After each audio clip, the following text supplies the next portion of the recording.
Hola queridos alumnos, ¿cómo están? En este conversatorio vamos a hablar de los jazzistas que ejecutaban el saxofón barítono. Fíjense, en el jazz, al principio el saxofón que más se usaba era el tenor. Y ya hice un conversatorio sobre eso. Sin embargo, los otros saxofones, ¿verdad? El soprano, que es el más agudo, el alto, que es el que le sigue en registro, un poco más grave, y el barítono, también han tenido un papel importante. La gente se empieza a acostumbrar pues a esos registros. Recuerden que los instrumentos están basados en las voces humanas.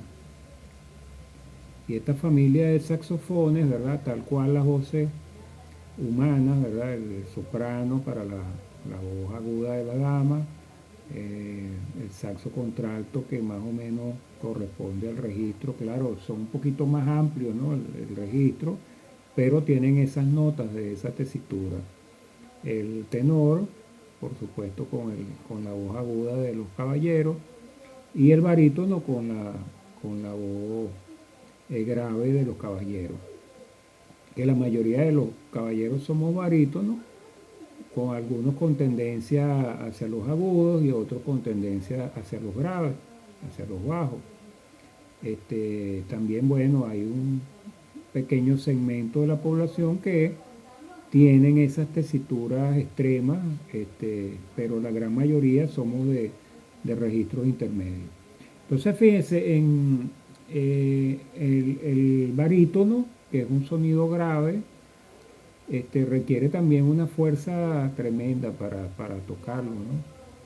No todos esos instrumentos graves, perdón, necesitan una capacidad, todos lo necesitan, todos los instrumentos de viento, pero esos instrumentos en particular, para tener un sonido limpio, necesitan una gran capacidad respiratoria y, bueno, una técnica adecuada para sonar bien.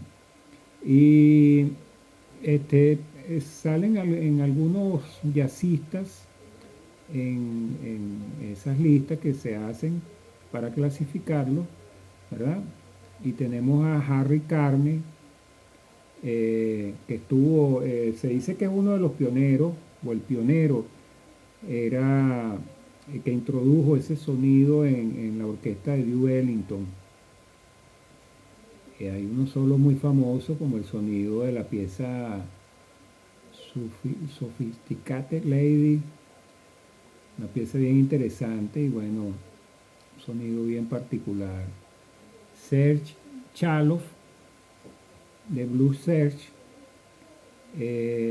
otro saxofonista barítono. Lars Gulling, eh, otro saxofonista. Jerome Richardson, Leo Parker, algunos con trabajos solitarios, otros con trabajos con grupos más renombrados, o a veces haciendo pareja con otros saxofonistas, como es el caso de Jerry Mulligan. Hay un disco bien interesante donde él comparte con Paul Desmond. Paul Desmond en el tenor y él en el saxo barítono. Eh, Said Sihad, eh, de una agrupación llamada And All Those Cats, eh, también hizo trabajo con otros músicos, con Dixie Gillespie. Pepper Adams, es otro saxofonista. John Surman, de una agrupación llamada Extrapolation.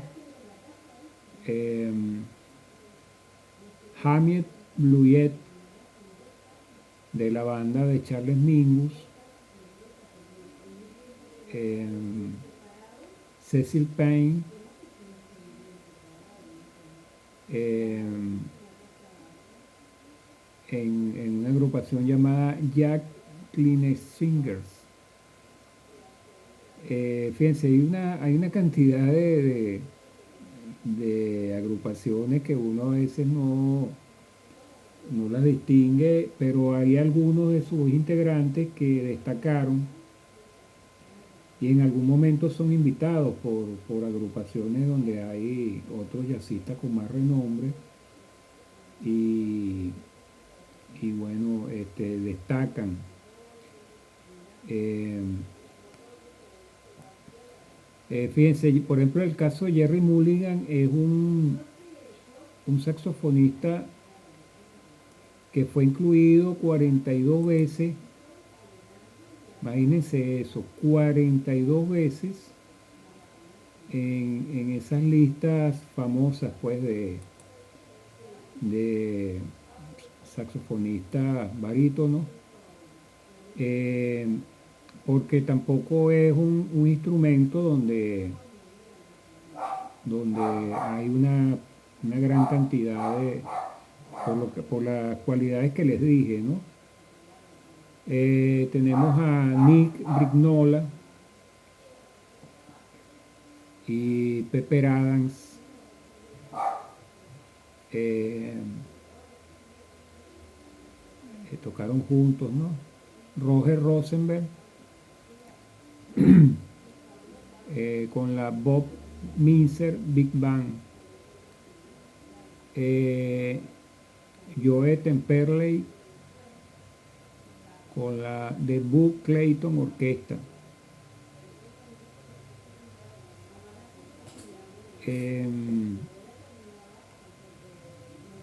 Ronnie Cooper también con la banda de Charles Mingus, y James Carter, que James Carter también es un saxofonista que tocaba el saxo tenor. Hay muchos saxofonistas que tocan todos esos diferentes saxos, ¿no? Y les dicen multirhythman, en esa terminología jazzística, ¿no? Matt Gustafson de Catapult, Jason Marshall. Algunos de estos personajes se lucen cuando hay algún festival de jazz, porque justamente en los festivales de jazz, que son y valga el momento para decirles que voy a hacer un tutorial sobre eso, porque un amigo me está recordando eso, lo de los festivales. Recuerdo, yo tenía un programa con mi gran amigo Oscar Martínez Cóscoro, tremendo cantante, músico, un artista muy versátil, bailarín, actor de teatro y sobre todo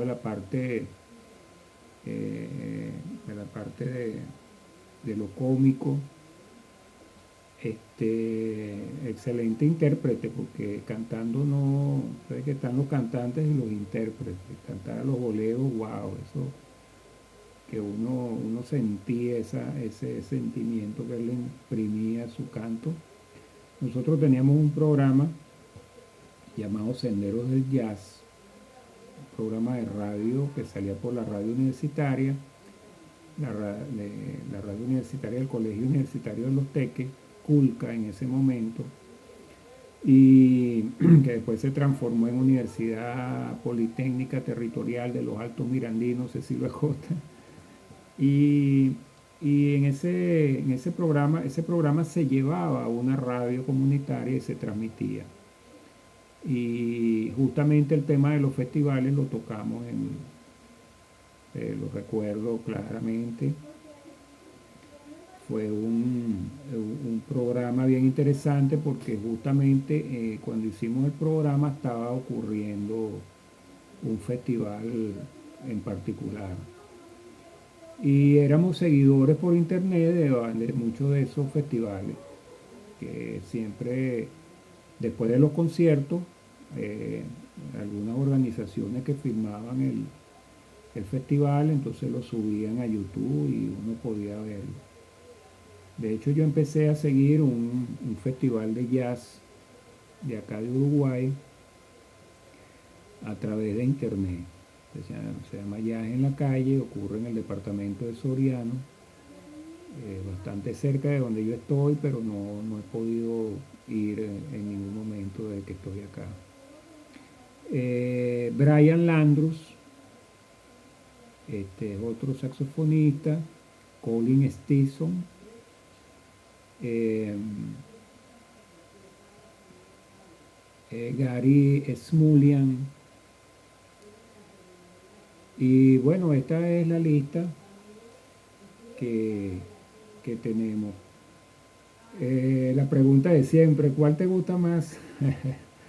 Eh, yo particularmente llegué sin darme cuenta, eh, llegué a tener varios discos de Jerry Mulligan. Y Jerry Mulligan es un personaje bien interesante en el jazz porque antes de su brillo como ejecutante del saxofón barítono, la mayoría de esos solistas eran eh, personas de color. Y cuando aparece Jerry Mulligan, que es un señor blanco, era un muchacho blanco y bueno, con un sonido bien limpiecito, ¿no? Sin embargo, él hacía un jazz bastante lento, catalogado como cool jazz, un jazz con fraseo tranquilo, pero muy interesante su propuesta. Y recuerdo que también hizo unas piezas clásicas que después hablaremos más adelante cuando nos toque hacer un tutorial totalmente de ese jazzista. Hablaremos de esa pieza. Bueno, espero que esta información les ayude, ¿no? Para buscar esos nombres, oír su trabajo y bueno, empezar a entender este sonido, porque no es un sonido usual. Fíjense que en la salsa hay una orquesta muy particular, que es la orquesta del maestro Willy Rosario, un hombre que ya tiene una centena de años. Y Willy Rosario se destacó del resto de las orquestas por incluir un saxo barítono dentro de la fila de sus vientos metal. Y, y bueno, este es un sonido muy particular. Algunos dicen no me gusta ese sonido, no me, bueno, entre gustos y colores, pero oigan ese trabajo y siempre piensen en eso que les dije, que no es un instrumento tan fácil de ejecutar. Eh, bueno, el que no se ha suscrito, espero que lo haga. Eh, Me regalan un like si les gustó el contenido, me pueden hacer comentarios, qué otros temas podemos abordar en este canal. Recuerden que estoy abordando otras cosas por la sugerencia de una coach de marketing muy conocedora de las redes sociales y me dice, mira, tú no eres la música nada más, la música es una parte de las cosas que tú sabes. Entonces, a veces uno tiene otras cosas que ha hecho, como es la profesión, los diversos trabajos donde uno ha estado, porque la profesión no te amarra tampoco a una cosa en particular. Algunas personas sí pasan toda la vida en un solo trabajo. No ha sido así mi vida, he estado en muchas cosas y no por algunas personas podrán pensar, bueno, pero qué inestabilidad, ¿no? La vida te va poniendo en situaciones que tú, bueno, simplemente debes afrontarlas. Y entonces esa cosa dice eso, que hay que, los contenidos son de cosas que tú disfrutas, que tú haces, que tú conoces. Y bueno, me tendrán que aguantar todas esas cosas que les puedo compartir. Lo que quiero es compartir la vivencia que he tenido. Entonces, bueno, no les quito más tiempo y seguimos haciendo música juntos.